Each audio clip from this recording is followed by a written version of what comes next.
Style for Life.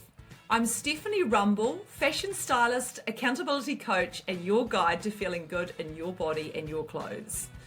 Based in Christchurch, New Zealand, I bring over 3 decades of experience in fashion, fitness, and wellness to help you feel strong, stylish, and self-assured. Together, we'll explore the emotional, physical, and practical sides of style, because true confidence starts from within. No matter your age or size, you deserve to feel confident and show up as the best version of you. I truly believe this. This is Style for Life.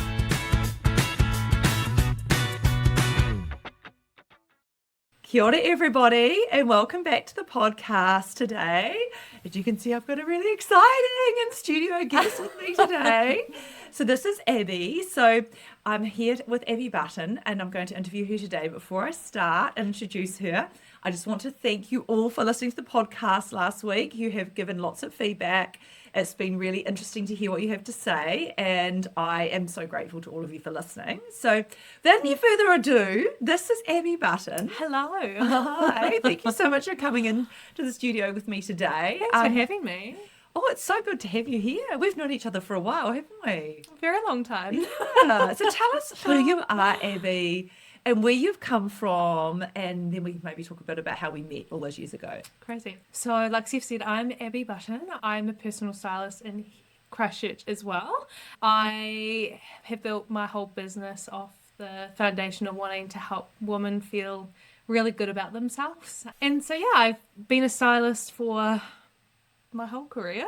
So Abby started, I met Abby when she was 16. Yeah. Is that right? Yeah, I was 16. 16. I was so young too. Oh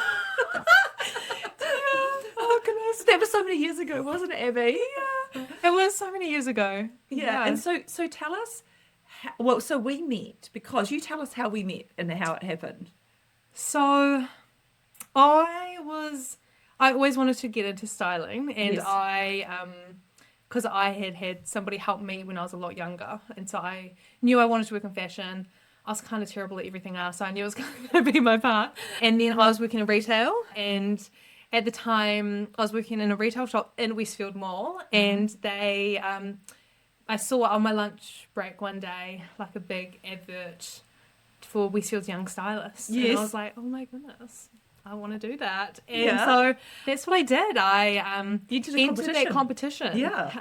So at the time, Westfield was owned by New Zealand, and they ran a nationwide competition to try and find a youth stylist, because they had a whole fashion collective of stylists. It was such a good thing. Yeah. There was like 10 of us all around the country. Yeah, doing all these fashion events that I had seen. And so I thought that'd be a really good opportunity, because you won a mentorship. So I was desperate to leave school, and I was like, great, this could be my ticket out of school. Which is not what happened. But I was your mentor. Yeah. Steph became a mentor and said, you were not to leave school. But I said, no, you need some education. Yeah, I know. And so I entered that competition. Me and my friend made a video of me putting on all these outfits. If I found the video, I'd probably cringe.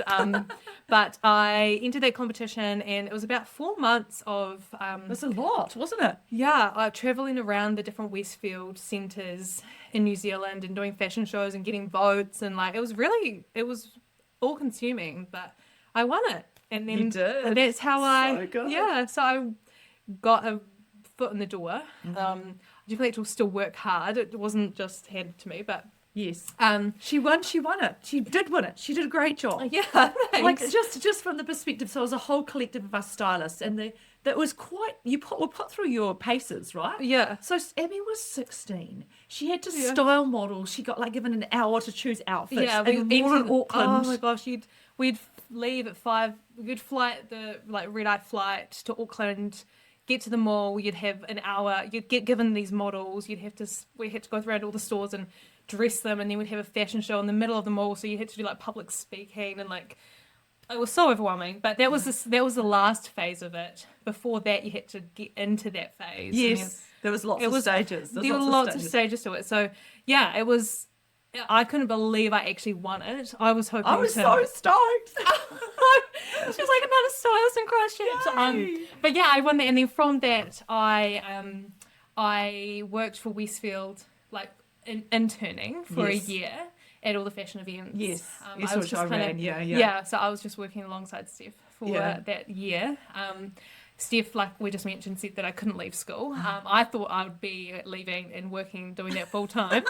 Not the case. I did shed the light at that time, didn't I? She was like, "You are not going to leave school," and so I ended up leaving my school that I was in, and I went and studied fashion design at another high school because I could do that full time. It was really good. Good. Yeah. I remember going to your show. And I was like, oh my gosh. I mean, Abby's older than my children, but only just. And I was like, oh my gosh, I felt like I was so proud of her seeing you in that show. Yeah, and I I was learning to sew at the same time I was doing this internship. Yes. And then, but that flexibility from that school meant that I could come and be a part of every event. So it worked really well, and it was a huge journey at the beginning, especially. But yeah. And you learned to sew. So, because part of my journey was I went to Otago University, and it was an older style qualification, and learned to sew and construct garments. I didn't learn to pattern make, which you learned, which was such a good skill. Yeah. And then I went on and did this as well and trained independently. So you finished high school, and then you were like, I was like, well, you need a styling qualification to do this. And also, I think you should get an education. Yes, and for me, You had decided you were capable of it, didn't you? Yeah, I totally ripped myself off because I had a lot of learning troubles through school, and I was always so creative. Yeah, it was And clearly. so many I people could see said to this. me, Yeah. so many people say to me, like, how do you know when I'm doing people's colours? They're like, how did you even know that you could do this? And I was like, well, I knew I didn't know what I was good at for a long time until I got that internship. Yes. And I knew I loved working with people. But yeah, in that internship, I learned that, and I was like, oh, I am good. This is actually what I'm good at. You're so good And at so it. Clearly, yeah. So I'm so blessed from that. But yeah, it was definitely, a huge journey. And I get asked all the time, how did you get into this? No, I do too. And it started from that I wanted to help people feel better about themselves. And but doesn't that just what styling is? Yeah. So is. then you went to ARA for 3 Yeah. years. Yeah. So then my internship at Westfield finished. Then I finished high school at the same time. Then I was hired by Westfield after that year. Yes. To do the events with me. Yes. Yes, this and is then great. I started my degree in fashion design. Yes. Because I wanted to get a degree. I think I always knew I wanted to get a degree, but I had no idea what. You were thinking about doing it in business. Yeah. Yeah. You did talk about doing it in business. I was like, love you know, business. I think you might be bored doing a business degree. I think you should. At the time I was running a dress rental business. That's right, you were Yeah. too. So I was hiring out other people's formal dresses to Lots of girls do that in their last years of school. Yeah, It's a yeah. kind of a thing. It wasn't then. So No, you were the pioneer. Let me say. You No, were the I beginning wasn't of the trying to trend. say, that's not what I was trying to say. But I loved business, and I grew up in a family Yes, you of said that always, entrepreneurs. yeah. And I knew I wanted to work for myself. So I was like, yeah, I'll go study business. And then I went to a day, and I was like, get me out of here. I cannot do this. But I love business, but You don't want to study it. no, I don't. I just want to work in it. So then I went and I started ARA, and I didn't actually get into ARA. Do you remember that? I actually didn't get accepted. I said, don't worry, try again. You'll get in. I know, and so we just hounded them for a few weeks, and then they finally let me in because, and then I studied there for 3 years and got my bachelor's degree in fashion design. And then in between my first and second year, that's when I went to Australia and got qualified in styling. Because I was like, Abby, you need to get qualified. Then we can do colours. Then we can do everything. yeah, and then, I was so young. Like I was at this point I was 19 by the time I went to Aussie to get qualified. So I'd been working in it for three years-ish. yeah. But I wanted to get qualified, and I knew I needed a qualification for people to take me seriously. Yeah, because of your age as well. I was like, Abby, Yes. you can do this. I know you can do this, but you need people to know that you can do this. Yes, I need people to trust me that I can Yeah. do this. And so, that's when I went and got qualified in colour and body shape analysis. Came back, finished my degree. COVID happened. And then I always thought I'd go into buying. Like I wanted to be a You did department that buyer. a wee bit though, didn't you? Oh, you merchandising. You merchandised. I did merchandising, Yeah. but I really wanted to be a buyer. And I thought styling and design together would get me there. But and I was going to move to Australia. I had the flights booked, and then COVID happened, and so I'd already started my styling business by then, and then that kind of just took off, and then I was like, why would I leave this? But you had a wee dabble in real estate too, didn't you? I did, yeah. Don't we all? We're stylists. We just get approached by real estate agents. Yeah. Did you get approached? I think I might have been. I've been approached. Like, I've stopped approaching me now because all the people that can approach me have approached me and I've said no. Yeah. But we have a friend in Dunedin who did this. Right? Yes, yeah. And so I saw that there was another stylist that did real estate alongside it, and I always thought I couldn't work full time in styling. So I had other side hustles on the go while my business built momentum. And then but then all of a sudden my business just really took off, and I have, I was doing merchandising, and then I just didn't really need to anymore. So. Yeah, so now you've got a family as well. So you're a mum. Yes. Yeah, so you're a mum. Yeah. You've got little children. Yeah. Tell us about that. How old they are, if you're happy to share. Yeah. So I a bit of a long story, but yeah, my husband and I. Funny, Stephanie had met my husband before I did. I met him before Amy did. I did his colours at Westfield. Yes, and he won a prize. Yes, he also won a Westfield prize. Oh my Hilarious. gosh, the Westfield was the place for you to meet Abby. How romantic. So we didn't meet at Westfield, but we No. met in high school, and so we got married quite young. And I had quite a few health issues, so they were like, "You should have kids young," and so that was kind of in the background as well. So I had a few fertility issues, but my daughter Afi was born 3 years ago. She's just turned 3, and she is amazing. I love her, as we all do. We love her. Yeah, of course. She is an absolute firecracker. And then I then had my son a year later, so they're just shy of 12 months apart. And the Irish ones, they're not one not the same. quite, Yeah. not quite Irish. I didn't quite do that either. I had to go a couple of goes. Yeah. Not quite. I didn't quite get there. So he was born 13 months later, and he's just turned 2. And he is, again, just the sweetest wee thing. So, Such a busy life. yeah, it's though. busy. Everyone asks me, how do you do it? And I think my business, there's so much more behind it than just working that keeps me in it, So Yes. and it works really well around my kids, and most of the people I work with have kids, so they just get it. And I don't know how people work like normal jobs and have kids. I know. It's so hard. It must be really challenging. Especially, and I remember because when you met me, I had young children as well. Yes. My children would have been just a little older. Poppy would have been about 5 or 6 when you met. Probably, or maybe we were older, No, about she was 10. a little bit. I think she just turned 10. Just turned 10, yeah. Yeah. So I was in the thick of children. Yes. In fact, they probably all attended all the Westfield events. They and were was our models. modelling. Yeah. My children did so much of that, right? Yeah. And so I can work around this so well as that my family really support me. My husband's a huge support of my business, and He's amazing. He's amazing. So we Yeah. definitely 50-50. Like we both work full time, but we make it all work. So Yeah, which is really good. yeah. So one of the things that I encouraged Abby to do early on, and she embraced with aplomb, it's a funny word. It's such a funny word. We'll take it. Is that you started entering the races, best dressed. Yeah. You had like a load of ones. Yeah. So tell us, you've made beautiful outfits, Marlon's entered. Yeah. Tell us a little bit about that journey as well. Yeah. So one of the things that Westfield did back in the day, and one of my first gigs helping you at was the fashion shows Yes. at the races. So Yes. we used to go at Addington, and there would be fashion shows in between the fashion heats. There And was, so yeah. that was my first experience of. I wasn't even legal to be there, but I was in the tent No, you helping dress them because I was Dress, yeah. 17. But I used to just look and peep out and be like, oh my gosh, look at these outfits. I just thought they were the most incredible thing. And so as soon as I was 18, I was entering. And Yes. so I think the thing I love about the races is that there's just nowhere else you can get dressed up like that. We and both loved that, didn't we? I just loved the colour coordination and the as well as with sewing, my sewing side of my talent. Okay. Talent. Okay. It's the only time I really get a chance to make something so creative and get to Yeah. wear it. So Yeah, yeah, I 100%. as well as I was a student and I had no money, so I couldn't buy amazing dresses. So I just would buy amazing fabric and make myself outfits. So that's how and why I got into entering the fashion on the field competitions.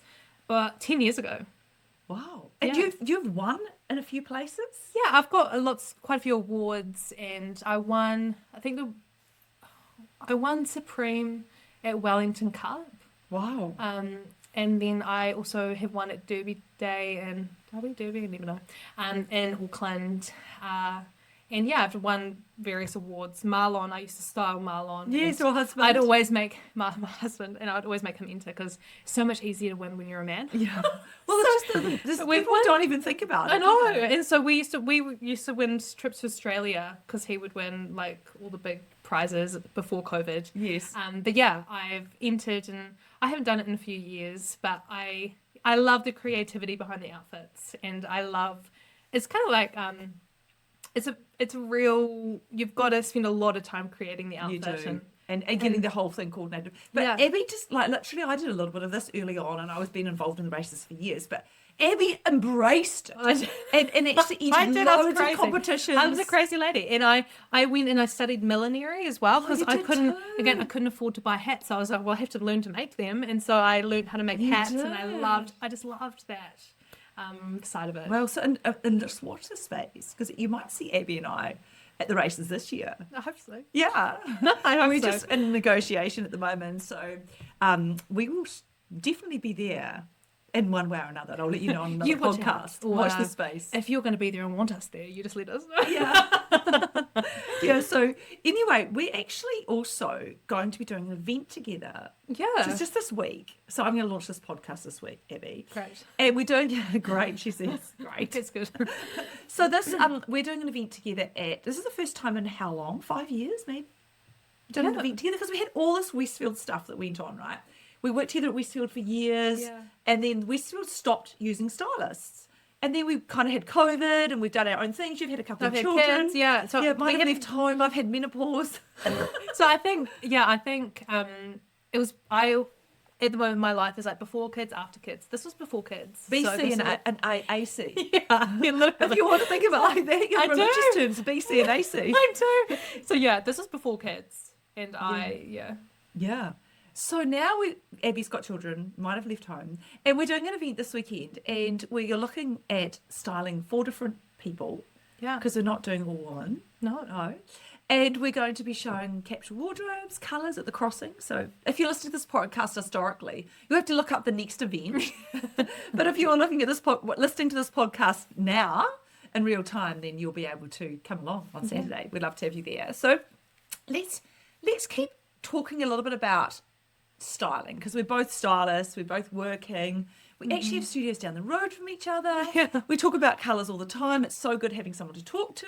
Yeah. Reconnecting again's been really great, hasn't it? Yeah. Because it can get a little bit like you feel like you're an island on your own as a stylist, don't you? And especially when you work for yourself. Yes. It's hard. Yes. It's hard when you don't have that community. Yes, to help exactly. Yeah. So what do you think you see as the biggest thing your clients get from styling? They come to you. What do you think the biggest thing they get is? I think confidence. Like It's that word, isn't it? I know it's that word, and it's so cheesy, but it's so true. Yeah. They come and they learn the knowledge on how to dress themselves and how to actually make themselves look and feel great. And so a lot of the time they kind of have inklings and what they want to try and what they want to do, but they don't have the confidence to actually go out and try it because they second guess themselves. Yeah, no, women second guess themselves, right? And do you think that when you get to a certain stage of life, like say when you get children, they start putting themselves like 75th on the list? Yes, absolutely. So it's like permission to like spend 2 hours on themselves. Yeah. Is huge. But yeah, exactly. And with your clients that come to you who have like children or haven't spent money, have spent a lot of time in activewear. Yeah. We see a lot of people wearing activewear for casual wear. Yeah. And what do you say? And leisure. What do you say about leggings? Where do you say leggings are good for? Like as an athletic leggings? I like. say the gym. I have this thing and I say certain clothes you just shouldn't get in the car in. So like if you're getting in the car, you're going somewhere. To the gym. You can go to the gym. Yeah, But yes. maybe these certain clothes are like for the garden or Yes, I say the same. or cleaning the house. Yes, or, exactly. But I think a lot of the time people just wear activewear for a deeper reason. Like Yes. they think comfort can only be found in stretchy fabrics. Exactly. But actually there's 2 types of comfort, I say. Like there's the comfort of like this feels good on my body, but then there's a comfort to be like, I feel good in myself. It's your head. It's your psychological comfort, isn't it? Yes, and that's Yes. I think a huge factor. Like, Yes. would you feel comfortable bumping into, I don't know, a person you're trying to impress at the cafe and what you're wearing right now? Like, you'd feel very uncomfortable if you I'd feel fine today. Yeah, we of course, would, but we like would. if you were in your gym gear, you wouldn't. Yes, yes. Yeah, Yes, if I'm going to the gym, I always make sure it's stylish. great. You do look very stylish, but a lot of people, I think they only completely wear get it. it. They only wear it because they don't know what else to wear. 100%. And that's the issue. So I would say the same as Abby too. Like I say to people, like exercise leggings, exercise pants are for exercise. So maybe walk around the block with your kid in the buggy. Yeah. Going to the park with your friends to exercise. Yeah. Not just to socialise. And also for toilet cleaning. I remember you saying that, especially those house black cleaning. cotton ones. Yeah. Yikes. The black cotton ones. Because you don't have to wear black cotton leggings under a dress to look good. No. At any size or shape. And there's so many comfortable things you can wear that look great. that look great. 100%. And that you'll feel great in too. Yes. So if you have, I have a lot of clients, I don't know if you have this, who have like, I don't things tight on my tummy. Like Yeah. tight, the tummy is a big thing. Maybe it's the Asian stage of clients I have, right? And so we get them into pants that have elastic waists if that's what they want. Nice ones, stylish ones. Yeah. You can actually buy suit trousers nowadays. Like I've seen some in Yeah. the Storm that have elastic waists that have a matching jacket. Yeah. Or they're just elastic at the back. Exactly. And then it's like a fake front. Yeah. It's like, how It's so amazing is that?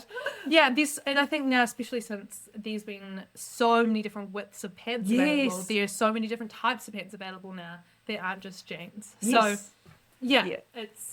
I totally know what you mean. But yeah, I think if you're not feeling comfortable around the tummy, it might be that you're trying to squeeze into sizes that aren't your size. Yeah. And we just need to let go of what's on the tag and just Totally. just Cut the wear tag out. But it doesn't matter. Women's sizing is not standard. No. So like, don't worry about it. Like I wear from a size 12 to a size 18 sometimes. Yeah. It doesn't matter because there's no standard I'm the sizing. same. I'm exactly the same. My So- sizing ranges across 4 or 5 sizes. Yeah, and it's not about size; it's about fit. So like even some things like being a bit oversized looks great too. So often if it's not comfortable, it's because you're trying to maybe fit into something that isn't quite fitting. Or isn't the right shape for you? Yeah, Like, for you sure. know, like some people look good in some shape of things and feel good in them, and then you try something on because your friend looks good in it, and it's not necessarily something that feels psychologically or physically good on you. Yes, or it doesn't feel like your style. No, And then you yeah. just get stuck. It's so easy to get stuck in this cycle. Yes. And So we I are- I see it and I know it, and I'm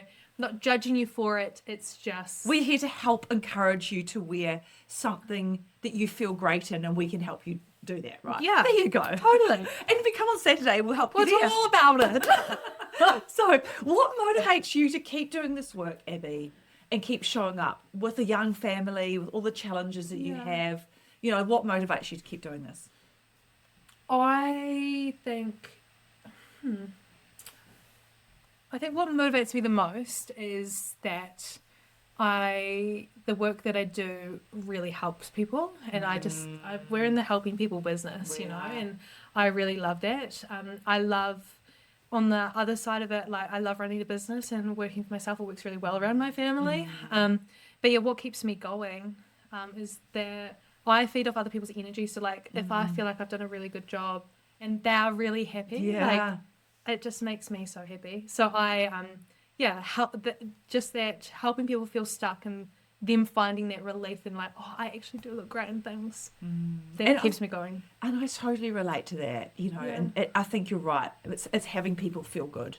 Yes. And I'm sure that I Yeah. know that you make people feel good Oh, because people come thanks. back Yeah. and you get more clients. Yeah, right? And they exactly. refer their friends. Yeah, and I think on a practical side, like I've had a family, like my dream has always been my family's dream too. So like there's never been pressure. Like when things are hard, there's never been pressure to be like, go try something else. Like this has always been what I've been called and made to do. So I really, and I know that. So Yeah.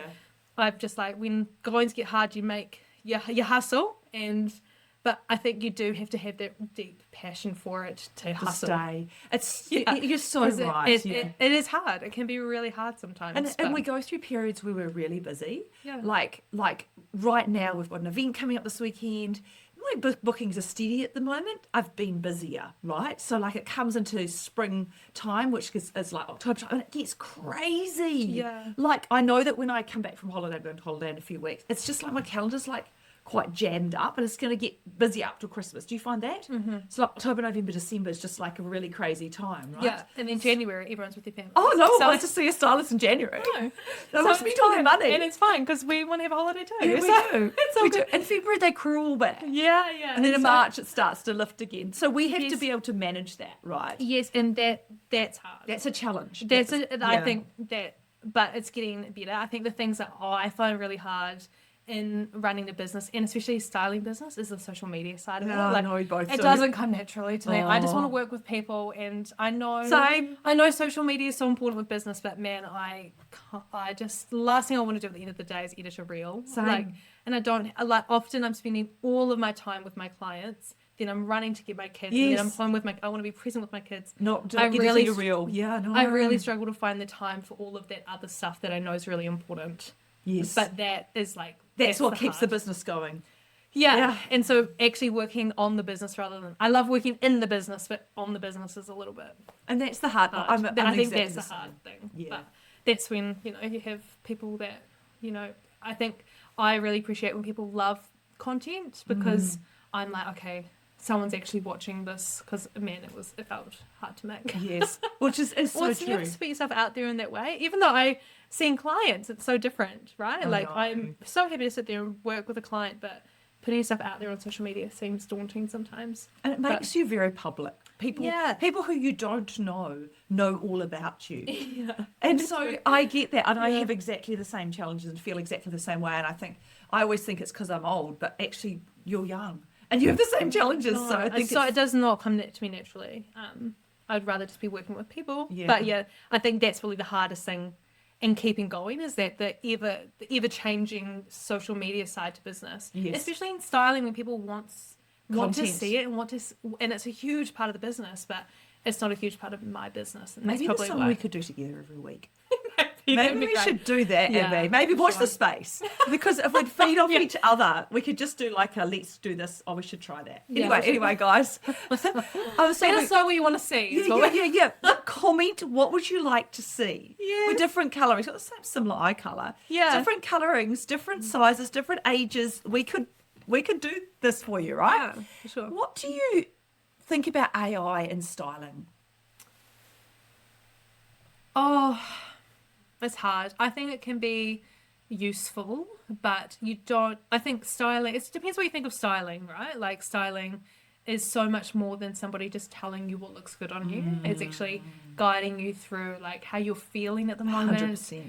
Why, like the actual challenges and why you don't want to wear something and talking you through the fabrics and your skin sensitivity and like actually the deep rooted things that maybe you were told as a child. Like it's so much more than just creating a wardrobe for you to take Yes. away or just telling you what your colors are.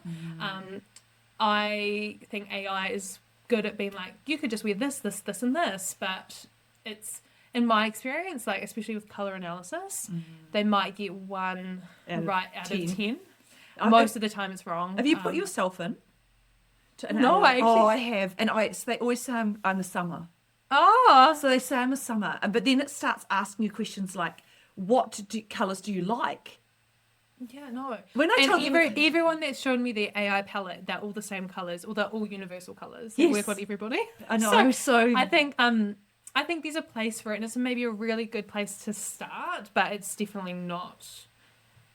You don't even touch on what you would touch on if you worked with somebody in person. Yeah, no, I agree with you. I think the future of styling, there will be an AI, there's AI available. Yeah. But I think, as Abby has said, I totally agree with you. It's about understanding the client, understanding how they feel, what they need, what their lifestyle is, what the challenges are they've had. Yeah. What colour was their school uniform? Yeah, literally. Oh, how many people don't want to wear the colour of their school uniform? Literally, and just like little things of like, no, great Auntie Mary wore purple and I can't. Or just like little things to pick up your shopping habits, to be like, why am I buying the same 5 pairs of pants that I don't even like? It's because you feel like you should wear them. And Yeah, maybe someone should. Yeah. You don't need to wear any, like you don't, there's no You do need to wear rules. pants. You do need to wear pants, but there's no reason why you have to, wear certain things. So Yeah, no, I agree with you. yeah. So AI has a place. Is there anything else that you would like to add, Abby, to this chat about styling that you want the audience to know about you or about your business or about anything you do? I am doing a lot of like corporate work as well at the moment. So actually going into workplaces and doing presentation. I love doing presentations. She's so good. We're going to be doing one together. Yeah, it's gonna be so fun. But I love doing presentations on how to actually like feel and look good in a workplace. I love doing color parties. So get your friends together and like get all your colors out together. So I do lots of group work as well as one-on-one work. And so there's a lot of different services that I offer, and check them out. I'll put a link to your website I'm sorry, I don't know. show notes. No, I don't know. I don't want to. Of course. And Abby and I I've known Abby all through her journey of styling. So it's such a privilege Like to 12 have you years. here. 12. Is it 12? How Well, old? I turned 28 yesterday. She's 28. So that's Wow, 16. she's so So old, 12. isn't I'm she? so old. But it's funny because I started so young. You did. And so I'm so lucky that I found what I love at that age, because I know so many people spend their whole lives figuring that out. I was 32 when I started styling. Wow. So there you go. Yeah, I mean, so- I've been doing it for 20 years now, or nearly 21 years actually. So yeah, a while too. So, we've both, I mean, I was a lot older than you, but it is great. I hear you. I feel the same way. I feel very drawn and called to it. Yes. And you know the thing. So guys, if you want to have your colours done, come to Abby or myself. If you want to see us in action, come along on Saturday. And this is hopefully the beginning of many events we're doing together. So this and maybe something at the races. And I think it's important to know, like I think that calling that we're talking about, right, is like we want to make this accessible to everybody. Yeah, we do. And that's why we want to do these events, because it's so much cheaper to get a few nuggets of knowledge. And so the whole point of this is that we can make this accessible to as many people as possible, so then you don't have to use AI. But you know what I mean? Like, so that's why we're doing this event, is that we want people that maybe can't see us one-on-one, that they can come and actually learn so much from this presentation. So agreed. Yeah. And also that's another reason for the podcast too. So it's getting people can come along and listen and watch on YouTube if they're not necessarily somebody who would necessarily want to book. But anyway, do book with either of us. yeah, and we're offering on the Sunday one-on-one consults for like way less than half of what we would normally charge. So colour or style consults. So if you've been for colours and you want to learn how to put some clothes on your body with real clothes right there, we can do that. Yeah. Anyway, thank you so much. Thanks for having Follow me. us on, It's no so fun. worries. Follow us all on social media. We're both on Instagram, Facebook. Are you on TikTok? I tried. Again, the social media aspect, not my strong suit. Maybe someone can reach out to both of us who'd like to do our TikToks for us. We would love That'd be you. great. Someone Love reach to hear out from you. Yes, reach out. You can do a group TikTok for both of us. We'll start an Abby Steph account. Yeah. There we go. love it. Listeners, if you want a job, let us know. Anyway, kia kaha, everybody. Thank you so much for listening to the podcast today or watching on YouTube. And thank you so much, Abby. It's a pleasure Thank you for here. having me. Okay. Thank you for listening to the Style for Life podcast. Don't forget, you deserve to feel fabulous at every age, every stage, and at every size. If you're loving the show, hit subscribe and leave a review. It helps more amazing people like you find their way back to life through style. Thanks again. Until next time.